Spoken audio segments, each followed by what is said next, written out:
ગુંડાઓના મનમાંથી પોલીસનો ડર હવે સાવ ઉગડી ગયો છે કે પછી રાજકોટ પોલીસ હવે માત્ર નામની જ રહી છે? આ સવાલ એટલે થઈ રહ્યો છે કારણ કે રાજકોટમાંથી અવારનવાર એવી ઘટનાઓ સામે આવે છે જેમાં પોલીસની ક્યાંક ઢીલી નીતિ તો ક્યાંક છે હવે ગુંડા તત્વોમાં પોલીસનું નામનો પણ ખોફ ન હોય તેવા દ્રશ્યો સામે આવતા હોય છે। જે પોલીસ મથકેથી શહેરની સુરક્ષાના આદેશો છૂટતા હોય છે એ જ ગાંધીગ્રામ પોલીસ મથક પર ગઈકાલ રાતે બેબુકાની ધારી શખ્સોએ સોડા બોટલો છે તે ઝીકીને ખાખીની ગરિમાના લીરા ઉડાવી દીધા છે।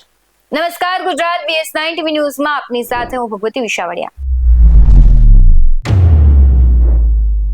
અવારનવાર આપણે રાજકોટ પોલીસ છે તે સતત ચર્ચામાં આવતી હોય છે, વિવાદમાં આવતી હોય છે। ક્યાંક છે તેમની ઢીલી નીતિ તો ક્યાંક તેમના પર હુમલા, ક્યાંક ને ક્યાંક આવી રીતે રાજકોટ સહિત છે ગુજરાતની પોલીસ છે તે છે સવાલોના ઘેરામાં ક્યાંક ને ક્યાંક ફસાઈ જતી હોય છે। ત્યારે ગઈકાલે રાત્રે સમગ્ર રાજકોટમાં શાંતિનું વાતાવરણ હતું ત્યારે બેબુકાની ધારી શખ્સો છે ઘસી આવ્યા હતા અને ગાંધીગ્રામ પોલીસ મથકને નિશાન બનાવી જોરદાર સોડા બોટલો ફેંકી હતી। જાણે પોલીસને સીધો પડકાર ફેંકતા હોય તેમાં શખ્સો હુમલો કરી પલાયન થઈ ગયા હતા ત્યારે પોલીસ સ્ટેશનના પટાંગણમાં બોટલોના કાચના ટુકડા વિખારેલા જોવા મળ્યા હતા।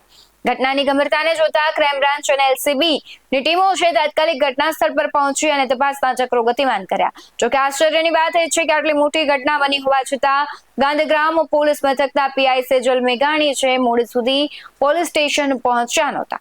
જાણવા મળ્યું છે કે PI કોર્ટની મુદ્દત પર હોવાથી હાલ યુનિવર્સિટી પોલીસ મથકના PI પાસે આ સ્ટેશનનું ચાર્જ છે।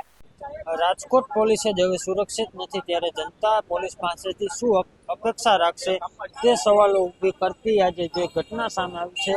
હું સૌપ્રથમ તો આપને દ્રશ્યો બતાવીશ જે 150 ફૂટ રિંગ રોડ પર આવેલું એ ગાંધીગ્રામ પોલીસ સ્ટેશનની બહાર ગઈકાલે રાત્રે છે તે બે બુકાનીધારી શખ્સો દ્વારા છે તે કાચની બોટલોનો ઘા કરી પોલીસ સ્ટેશન પર જે રીતે કહી શકાય કે કાચની બોટલોનો ઘા કરવામાં આવ્યા હતા અને પોલીસને છે તે આ પડકાર રૂપી જે કહી શકાય કે ઘટના સામે આવી છે। પરંતુ સદનસીબે જે રીતે ઘટના બની છે તેમાં સદનસીબે કોઈ જાનહાનિ નથી થઈ તેવા પણ અહેવાલ મળી રહ્યા છે। જે દ્રશ્યો હું આપને બતાવી રહ્યો છું માત્ર સમાચાર નથી પરંતુ પુરાવા સાથે રજૂ કરીએ છીએ કે આ પોલીસને એક પડકાર ફેંકનાર બાબત છે અને જે રીતે દ્રશ્યો જોઈ શકો છો કાચની તૂટેલી બોટલો ગાંધીગ્રામ પોલીસ સ્ટેશન બહાર છે તે જોવા મળી રહી છે। ત્યારે જે રીતે કહેવામાં આવે કે જે સુરક્ષામાં રહેશો, જે રીતે કહેવાય કે કાયદામાં રહેશો તો ફાયદામાં રહેશો, આવા અનેક પડકારો ફેંકતી જે રીતે આપણે પોલીસ છે જે જનતાને સુરક્ષા અપાવે છે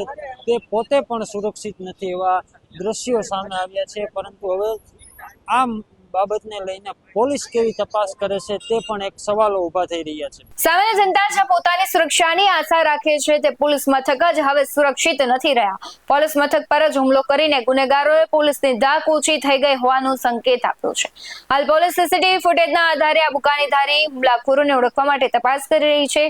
પણ જ્યારે રક્ષક જ ભક્ષક બની રહેલા તત્વો સામે લાચાર દેખાય ત્યારે સમજવું કે રાજકોટમાં ગુંડારાજની સત્તાવાર શરૂઆત થઈ ગઈ છે। સોડા બાટલીના અવાજે ગાંધીગ્રામ પોલીસની ઊંઘ તો ઉડાવી દીધી પણ શું આ ઊંઘ કાયમ માટે ઉડશે? જે પોલીસના નામે ગુનેગારો થરથર કાપવા જોઈએ એ જ પોલીસ આજે બુકાનીધારીઓની બોટલો સામે રક્ષણ શોધતી જોવા મળી રહી છે। આ ઘટનાએ ચેતવણી છે કે જો હજુ પણ તમે જાગશો નહીં, પોલીસ જાગશે નહીં તો જનતાને ભગવાન ભરોસે રહેવું પડશે અને આવી જે ઘટનાઓ છે તે શેરી અને ગલીએ તમને જોવા મળશે।